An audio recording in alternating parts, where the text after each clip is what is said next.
Hey everyone, and welcome to The Explainer. Today we're diving straight into some critical breaking news regarding the ongoing conflict in Ukraine. Specifically, we're looking at the recent intense Siege of Kyiv. We're going to unpack the facts, zero in on the details, and figure out exactly what's happening right now, both on the ground and across the globe. So let's get right into it. Just listen to this, because this is the sheer scale we're dealing with today. A major attack on Ukraine's capital, Kyiv. The city's shaken by hundreds of drones and missiles. I mean, wow. This isn't just a minor skirmish, right? This is a massive, high-intensity aerial assault. We are talking about an overwhelming volume of projectiles literally lighting up the night sky. It's an incredibly urgent, highly volatile situation, and understanding the massive magnitude of this event is absolutely crucial for grasping the global fallout that's happening right on its heels. Okay, let's dive into this with part one, the assault on Kyiv, and the immediate aftermaths on the ground. So the very first and honestly most pressing reality here is the human toll. These strikes happened overnight under the cover of darkness, which really magnified the chaos.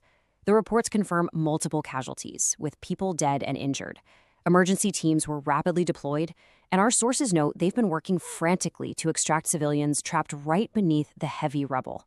It's a very stark reminder of the immediate, on-the-ground cost of large-scale aerial operations like this. And this brilliantly illustrates the staggering physical scope of the destruction.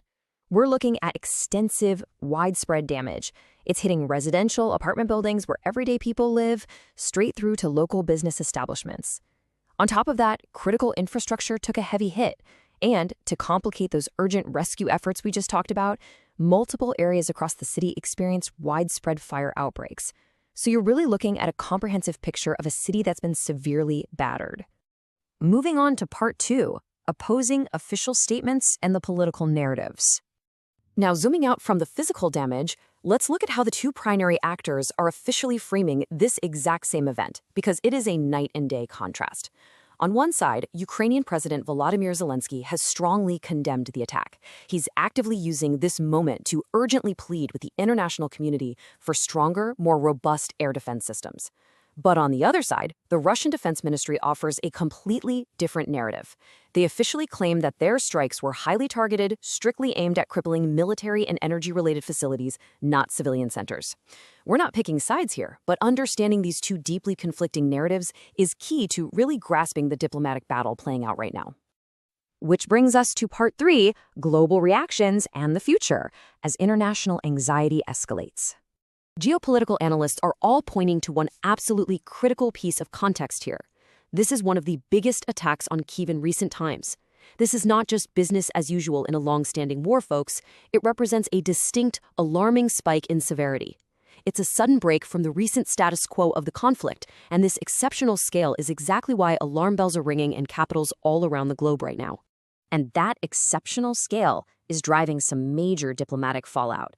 Right now, we're seeing expressions of deep, escalating global anxiety. Various nations are stepping up with strict demands to guarantee the safety of civilians caught in the crossfire. At the same time, this massive strike has triggered renewed, urgent calls for a peaceful resolution to somehow halt the fighting. So, as the dust settles in Kyiv, all eyes internationally are fixed firmly on upcoming diplomatic efforts. Everyone is waiting to see where this conflict is heading next, and whether international pressure can actually shift the current trajectory. So, we've broken down the immense scale of the attack, the contrasting political narratives, and the escalating global anxiety. Now, I want to turn it over to you with a direct question. In the face of such massive military escalation, how do you think a peaceful solution to this incredibly complex conflict is actually possible? Is it? Keep that question rolling around in your head as you follow these international events. Thank you so much for joining me for this explainer, and I'll see you next time.